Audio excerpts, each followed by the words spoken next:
हाम्रो गाडी यही हो ल भाइ हामी जाने होइन त अझै आउनु ल जाउँ अब हाम्रो कम्पनी जानु पर्यो होइन ड्युटी जानै पर्यो ड्युटी जानु पर्यो गाह्रो छ ड्युटीमा जाउँ होइन हामी पक्नै भइहाल्यो बेला हो बेल लाउँ यहाँ हुन्छ लु ए ट्राफिकहरू फेरि पुरै कतिखेर आउँछ र कतिखेर आउँछ होइन भन्नु बसिरहेको हुन्छ होइन हो नि नयाँ के छ दाइ सुनाउनु नयाँ अब आज ड्युटी जाँदैछौँ भाइ होइन कहिले छुट्टी अब अब हाम्रो यो मङ्गलबार छुट्टी ट्युसडे त्यो दिन चाहिँ घुम्नु जानुपर्छ यसरी यसरी ब्लगहरू बनाउनु पऱ्यो रोमानिक होइन अनि भाइ अब नेपालबाट आएको चाहिँ एक महिना भएन कति आज कति 6 तारिक हो 5 तारिक 6 तारिक एक वर्ष एक महिना एक महिना भयो एक वर्ष त भएन निका एक महिना भयो अनि भाइ चाहिँ यहाँ हाम्रो मेरो चाहिँ उदयपुर हो गाईघाट अहिले चाहिँ म हाल्ने रोमानियामा यसो ड्राइभिङ गर्दैछु होइन बिजुलाईसँग भेटघाट भयो हाम्रो चाहिँ फेरि दाइरा मेरो चाहिँ छुट्टी एकै दिन परेको छ फेरि होइन काम पनि एउटै ठाउँमा एउटै ठाउँमा एउटै समय होइन एउटै समय सजिलो छ अनि यो रोमानी कस्तो लागिरहेको छ भाइलाई रोमानिया त यस्तो हो भनौँ न यो युरोपको सुरुवातको हो होइन यस अब यहाँबाट लाइफहरू चाहिँ बन्छ मजाले भन्ने हो किनकि अब मान्छेहरूले हुन त अब सबैले आफ्नो सुविधा हुन्छ होइन र पनि अब रोमानियामा जस्ट ठिकै छ यहाँको हावापानीहरू चिसोमा चिसो तातोमा तातो होइन नेपालको जस्तो छैन नेपाल जस्तो छैन तर यहाँ धेरै गाडी चाहिँ सस्तो पनि अनि धेरै छ कि गाडी हेर्नु यहाँ अगाडि गाडी हामी चढेको गाडी कति पर्छ भाइ यसको 4-5 हजार पर्छ होला यहाँको होइन भन्छ भन्नु चाहिँ कति पर्छ त्यो होला ठिक छ अब हामी भोलि पर्सि अब यही गाडी यस्तै भइहाल्छ किन्यो भने किन्नुपर्छ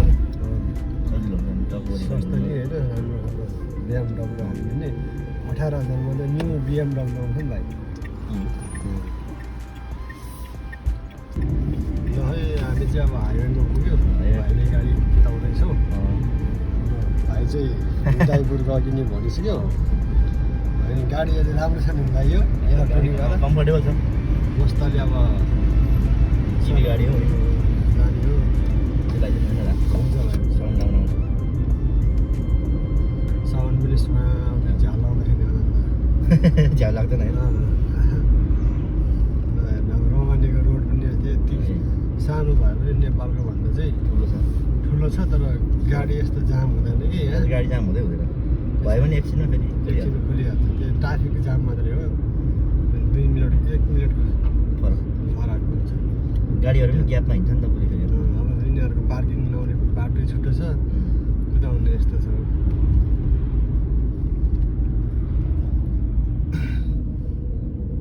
साइडक बालो नि होइन यता जान लाग्यो यो यता आउनु लागिरहेको छ त्यही भएर यहाँ त फेरि एकदमै केयर सेन्सिटिभ छ कि यहाँ पुरा केयरफुल गर्नुपर्छ नि भाइ गाडीमा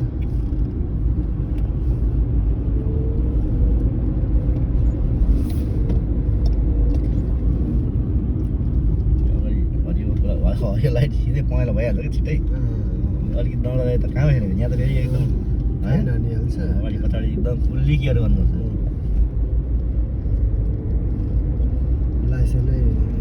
लाइसेन्स अब यहाँको पनि गर्नुपर्छ मैले इन्टरनेसनल बनाएर आएको छु होइन काम भइहाल्छ त्यो पनि हो फेरि 1 महिनाको लागि अस्ति प्रकाश भाइले फेरि सस्पेन्ड होइन सस्पेन्ड गाडी चलाउनु पाउँदैन गाह्रो हुन्छ बी केयरफुल भन्नुहुन्छ नि कस्तो भाइको ड्राइभिङ कस्तो छ राम्रो छ भाइ आज फर्स्ट दिन चढेको म होइन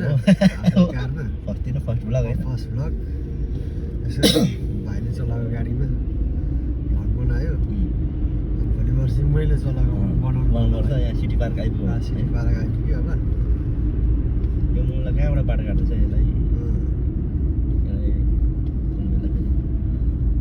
यो चाहिँ सिटी पार्क भन्ने ठाउँमा आइपुग्यो हामी त्यो माथि टिभी जस्तो झिलिक झिलिक गर्ने ठाउँमा चाहिँ सिटी पार्क हो यता चाहिँ हाम्रो अस्ति त पेट्रोल पम्प भयो मङ्गोलिया जाने बाटो मङ्गोलिया जाने बाटो पनि फेरि धेरै लामो छ कि यहाँ रोमानी त ठुलो रहेछ ठाउँ त होइन पहिला सोचेँ सानो होला भनेर यो चाहिँ हाम्रो सिटी पारा हो कफी खाने कि खाने हो खाने हो खाने हो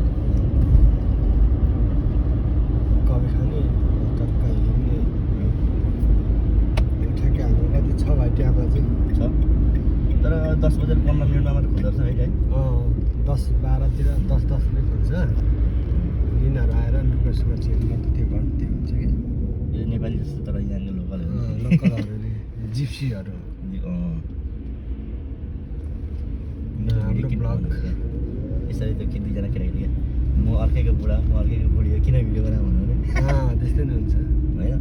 त्यसमा मैले गरिहाल्छु तपाईँहरू काटिदियो ओरिहाल्यो क्या लास्टमा चाहिँ यहाँको जेब्रो क्रसिङमा चाहिँ गाडी आफै रोक्छ फुल्ली रोक्नुपर्छ चाहिँ होइन नेपालको जस्तो होइन